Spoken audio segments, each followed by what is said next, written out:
Welcome to another episode of Music Therapy. I am your resident mental health therapist, John Thune, and today we are in for a treat. We are listening to REN Chapter 4. Buckle up. Please like, subscribe, comment. Really helps the channel grow. And let's get right into it. Cool.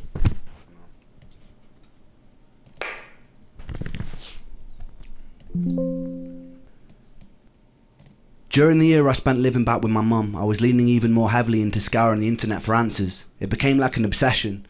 Most people my age were watching porn. I was on PubMed learning about mitochondria.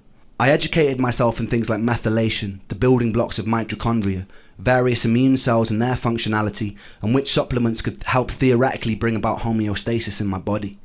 I taught myself of the various pathogens that could lead to the symptoms I was experiencing. Around this time I started ordering medical test kits from private medical facilities.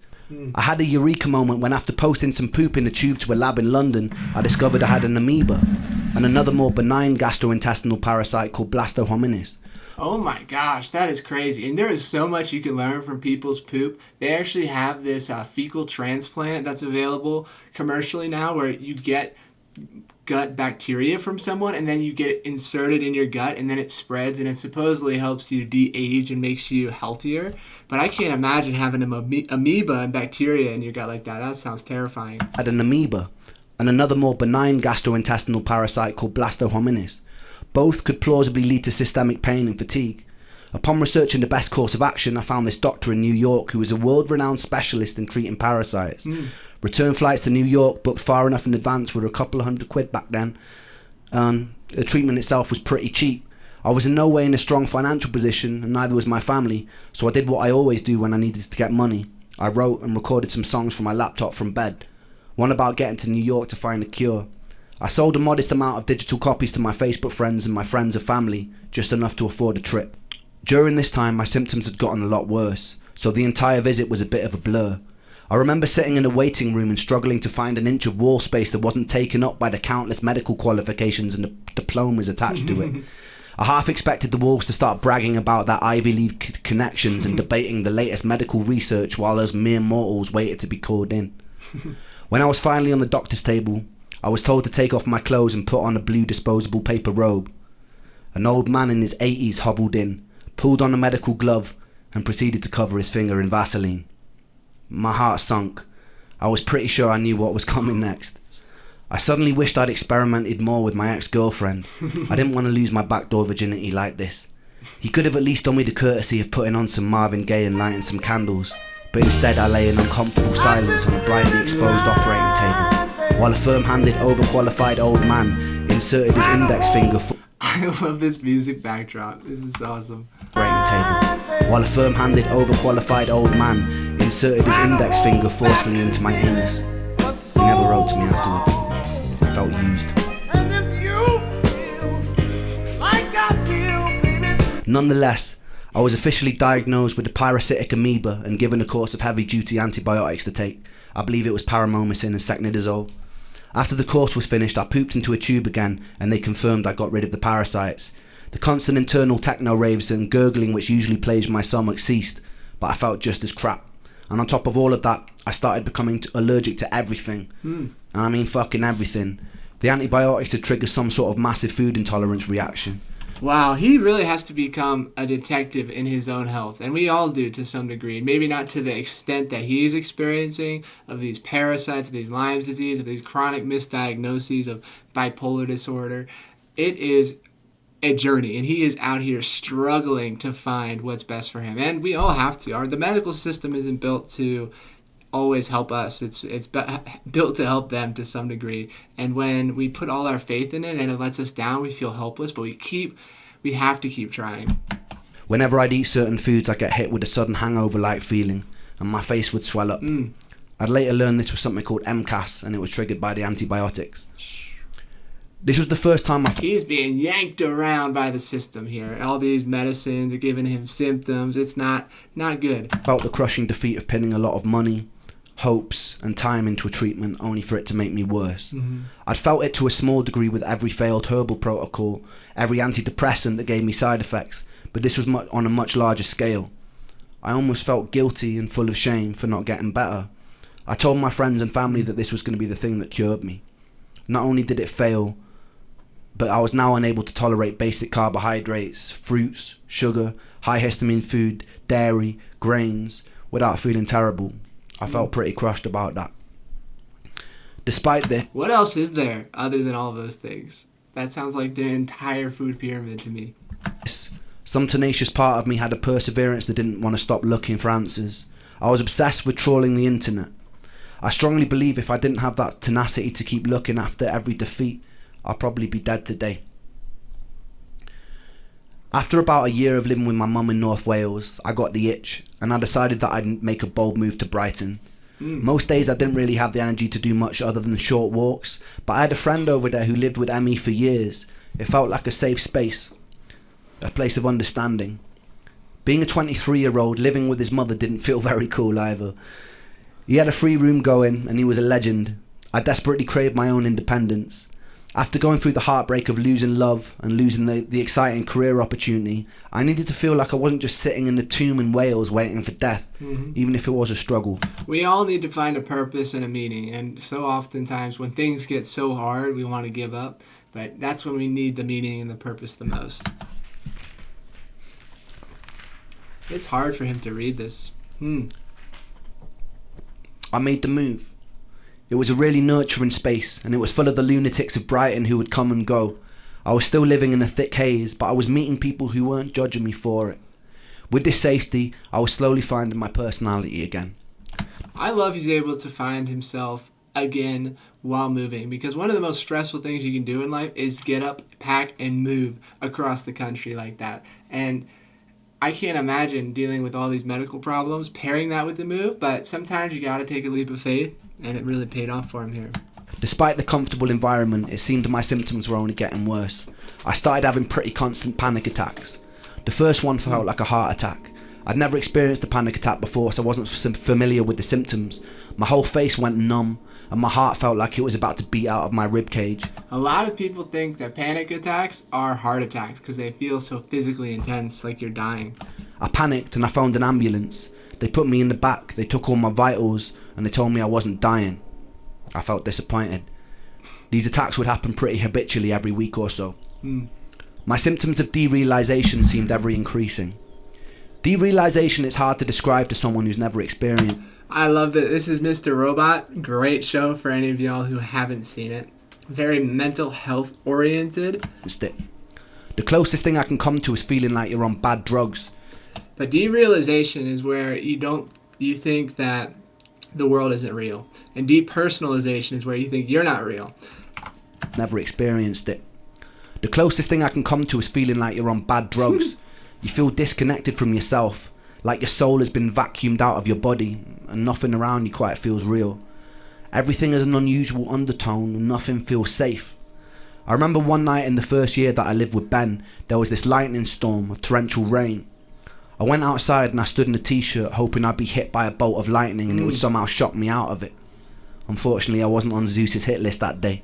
That's a theme at this point. His reality is so miserable that he wants to die. He wants to get hit by a bolt of lightning. He wants to be taken out because that would be less suffering. And so many people can't understand just the depth of human suffering, but Ren is really illustrating it here throughout the chapters. This urge to be shocked back into reality didn't really leave me. I remember one day I was walking back from the shops. I found an old analog television in an alleyway that was being thrown out. I can't quite remember the thought process that led me there. I just remember feeling angry, and I decided to smash the fucking pieces out of the TV in the alley. I picked it above my head and I hurled it towards the ground. The screen cracked, but it didn't shatter like I hoped it would. I did it again and again and again until there were large shards of glass lining the street. I saw one about the size of a kitchen knife and I picked it up. It's hard to rationally explain self-harm that's not a cry for help, because this wasn't a cry for help. I'd cried for help multiple times and no one listened. The pain I felt inside my body could never be done justice with words. There's a certain horror, a certain frustration of living in a body that would never give me a moment of peace. I felt constantly alienated. I had no doctors to tell me what was going on. They made me feel like a hypochondriac.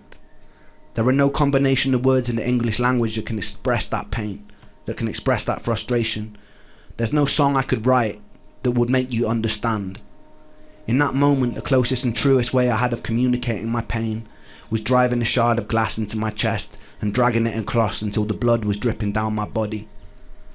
It didn't hurt very much compared to what was already going on inside of me, and it didn't really help me feel better either, but it was truth, and there was beauty in that.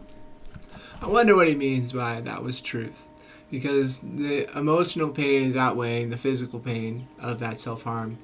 But I'm wondering what he means by that. Adrenaline gives you a brief moment of respite, but it wasn't long until I was exactly where I started, just decorated in a little bit more blood than usual. I made sure nobody saw. I didn't want to cause any alarm. I didn't want anyone to be worried. So I cleaned it up when I got home, and then I resumed the life of the undead. In the next episode, I'll tell you the story of when I was stabbed by an ancient sword and when I met one of the most talented people that I know. He always leaves it on such a cliffhanger. This was anal penetration. Now he's big, stabbed with an ancient sword. I love how he hooks you with the end of each episode. And the songs, I never know what to expect with these songs.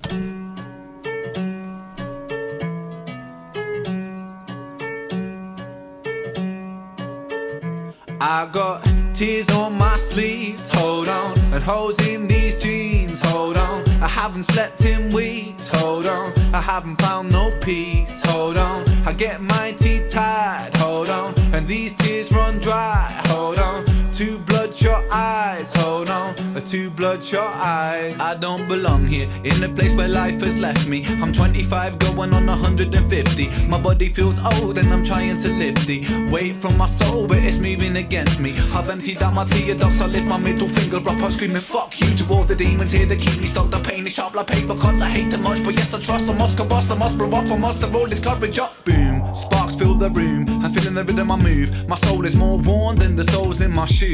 Nike trainer blue. Oh my gosh, I love this so much. My soul is more worn than the soles in my shoes. And he's 25, feeling like he's 5 times that, 150 years old, which is not how you want to live life. The agony makes you dilate time slower, and then you feel like it's not worth living because you're just suffering all the time. A man with none to lose. I think I lost my sanity, calamity in shoes. Poor choice maker, I rip out the pages of fate, then I roll them up like bizzle of paper. Taker, lung full of destiny, a man with no part, this a very strange entity.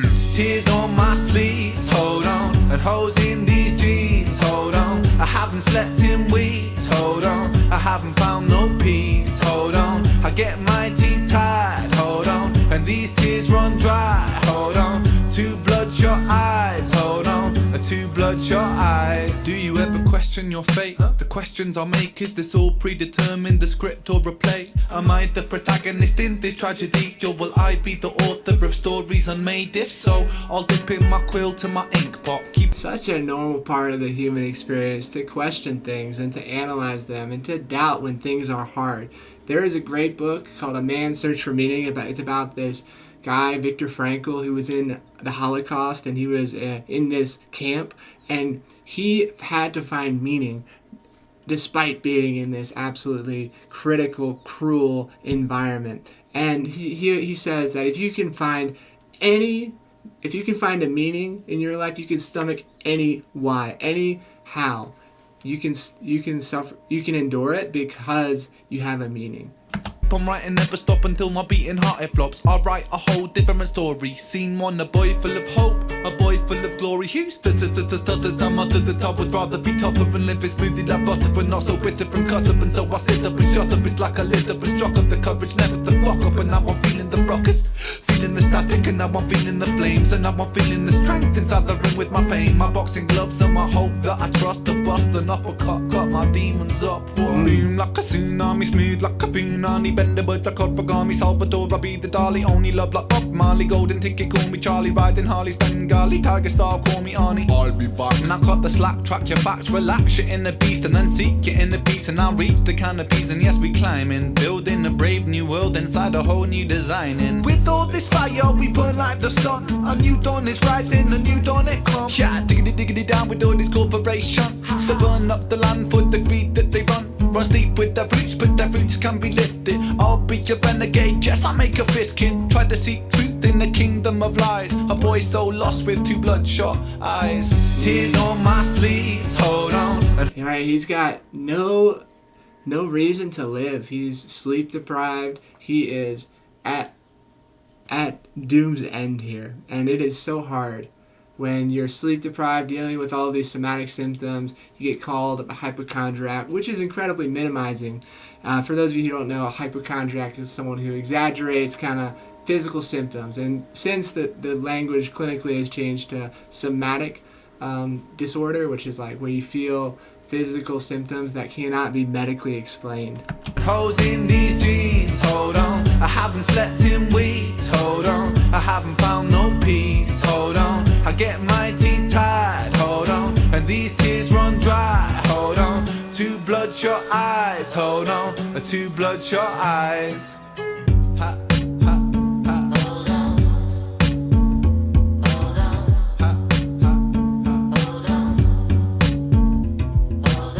Two bloodshot eyes. Hold on. Hold on. 2 bloodshot eyes. Woo.